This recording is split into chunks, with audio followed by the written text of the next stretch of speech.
Magandang umaga po sa inyong lahat. Sa unang araw ng ating bagong taon, sinisimulan natin ito sa pamamagitan ng pagdiriwang ng Eucharistia, na kung saan ating ipinapahayag, hindi man natin batid ang siyang paparating na bagong taon sa buhay natin, alam naman natin kung kayo tayo dapat lumapit at umasa. Tunay na ang bagong taon ay bagong pag-asa na ibinibigay sa atin. Bakit? Sapagkat nagbabatian tayo ng manigong bagong taon, masayang bagong taon, na kung saan umaasa tayo na sa paparating na bagong taon, may magandang bagay na mangyayari sa atin. Kung kaya nga po, ano ang siyang itinuturo sa atin ng ating pagdiriwang na ito? Sa unang araw ng ating taon, puno po tayo ng pag-asa. Napakaganda na ang simbahan ay hindi po nagsisimula sa ingay o pagsasagawa ng ating mga New Year's resolution, kundi ang simbahan, tayo bilang simbahan, nagsisimula tayo sa isang tao. Walang iba, kundi ang mahal na ina. Ngayong araw, ating pinagdiriwang hindi lamang ang New Year, kundi ang dakilang kapistahan ni Maria bilang ina ng Diyos o Theotokos. At sa unang araw ng taon, hindi tayo inilalagay ng simbahan sa anumang pamahiin o ating pinaniniwalaan, kundi ibinibigay tayo ng simbahan sa isang ina na mangangalaga sa atin. Bakit? Dahil ang bawat bagong simula ay nangangailangan ng pag-aaruga, nangangailangan ng pagpapakumbaba, nangangailangan ng lubos na pagtitiwala. Sa Ebanghelyo, sinasabi na si Maria ay nag-ingat ng lahat ng bagay ng mga ito at pinagbulay-bulayan sa kanyang puso at kalooban. Sapagkat hindi po niya lubos na maunawaan ang mga bagay-bagay na nangyari sa kanyang buhay, ngunit sa kabila ng hindi niya ito nauunawaan, lubos siyang nagtiwala dahil sinabi ng Diyos. Gayon din tayo sa pagpasok ng bagong taon. Hindi natin alam kung ano ang mangyayari. May dala-dala tayong pag-asa. May dala-dala rin tayong takot. May dala-dala tayong mga sugat mula sa mga nakalipas na taon. May dala tayong mga panalangin tila hindi baga sinasagot magpasa hanggang ngayon. Kaya kung ito yung ating kalalagayan, sigurado nauunawaan natin ang mahal na Birhen. Nagsimula ang kanyang pagiging ina, hindi sa kaginhawahan, kundi sa isang sabsaban. Hindi sa palakpakan, kundi sa katahimikan ng gabing iyon. Hindi sa katiyakan, kundi sa matibay na pananampalataya. Ngunit mula sa tila baga hindi magandang simula, ay dumating ang kaligtasan sa atin. Kaya nga po sa unang pagbasa, binigay sa atin yung blessing o yung pagpapala ng Diyos. Ano ang sabi? Pagpalain ka nawa ng Panginoon at ingatan at ipagkaloob sa iyo ang kapayapaan. Ang kapayapaan po, mga minamahal mga kapatid, ay hindi po yung kawalan po ng problema. Peace is not the absence of war and trouble, but rather peace is the presence of God. Yun po yung katotohanan ng panghawakan natin ngayong bagong taon. That peace is always achieved if we are in the presence of God. Kaya kapag po nagugulumihanan, ano ang dapat gawin? Huwag magmukmuk sa kwarto, magsimba. Kapag hindi maintindihan ng maraming bagay, huwag magtago. Magtungo sa simbahan. Sapagkat sa Panginoon lamang natin tunay na mararanasan at mararamdaman ang kahulugan ng kapayapaan. Kaya ngayon din po, kasabay ng pagdiriwang natin ng dakilang kapistahan ng mahal na Birhen bilang ina ng Diyos, ito din ay araw ng pandaigdigang pananalangin para sa kapayapaan.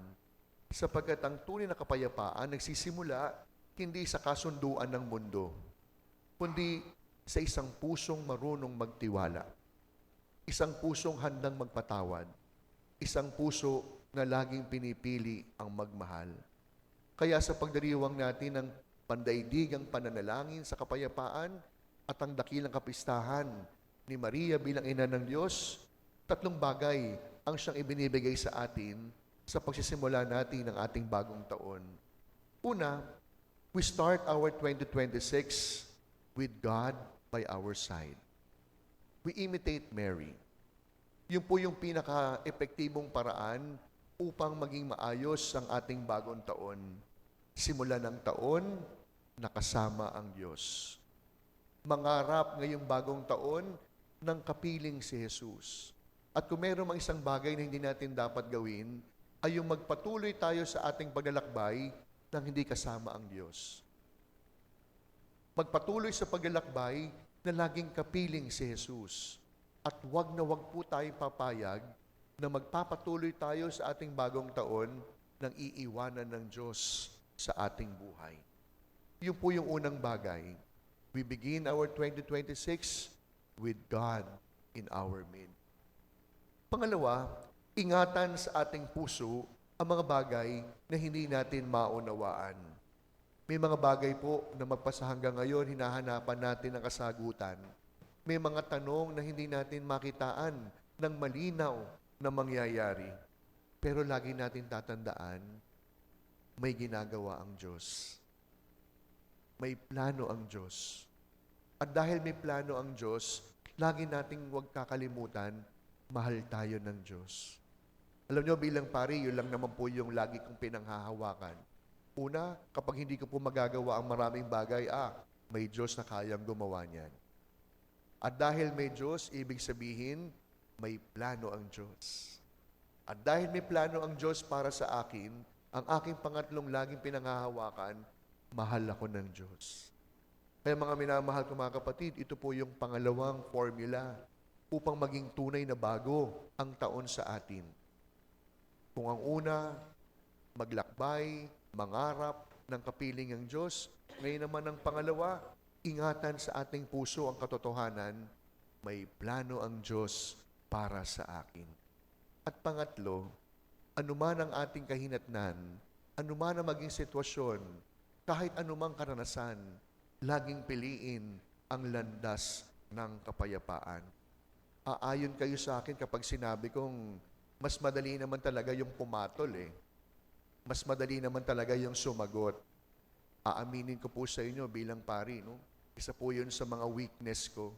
Pag talaga meron po ako na nararamdaman na parang mali to, parang hindi tama to. There is always the urge in me to fight back. There is always this urge in me to retaliate. Pero dahil nga pari ako, marirealize ko, hindi dapat. Pero sa totoong buhay, aayon kayo, mas masarap yung ganon, mas madali. Pero hindi ito ang daan ni Jesus. Hindi ito ang turo ni Jesus. Ang turo ni Jesus, tahakin ang daan ng kapayapaan. Kapayapaan hindi lamang sa mundo, kapayapaan hindi lamang sa loob ng pamilya, kundi kapayapaan sa puso at kalooban. Hindi ko po alam kung naranasan nyo na sa kabila ng marami nating abalahan, pinagkakaabalahan, sa kabila ng marami nating intindihin, mahiming pa rin tayo nakakatulog sa gabi. Alam niyo bilang pare, ang dami ko pong ginagawa sa buhay. No? Kaya minsan po, ang loko ko po sa mga kaibigan ko, sasabihin sa akin, hindi mo sinasagot yung text ko. Hindi mo sinagot yung tawag ko. Minsan sabihin ko, hindi naman tayo tambay, besh. Marami tayong ginagawa sa buhay. Pero alam po ninyo, maraming pagkakataon na pagod ako, maraming bagay po na ang dami kong pinag-iintindi, pero nandun palagi ang kapanatagan kapag mananahimik na at magpapahinga sa gabi. Kaya siguro po, if there's one gift that we ask of God as we start our 2026, the gift of peace. Kapayapaan sa loob ng pamilya, kapayapaan sa ating bawat ugnayan, kapayapaan sa ating puso at kalooban. At huwag na huwag po tayong papayag na nanakawin ng anumang bagay o kahit sino ang kapayapaang ipinagkaloob sa atin.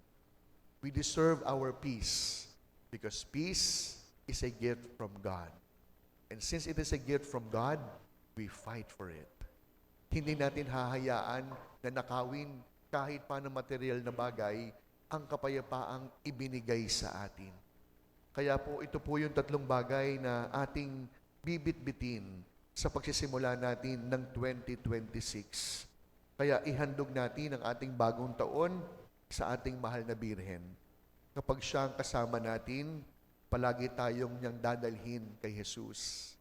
Kapag siya ang ating nilapitan, lagi niya ipapaalala sa atin, do what He tells you. Kapag tayo ay naniwala sa Kanya, lagi niyang ituturo sa atin, pakinggan mo ang aking anak. Nawa ang taong ito, hindi lamang taon na puno ng tagumpay, kundi taon din na puspos ng biyaya. Hindi lamang ng mga plano, kundi ng presensya ng Diyos. Hindi lamang ng pag-unlad, kundi ang biyaya ng kapayapaan. Manigong bagong taon po sa inyong lahat. Amen.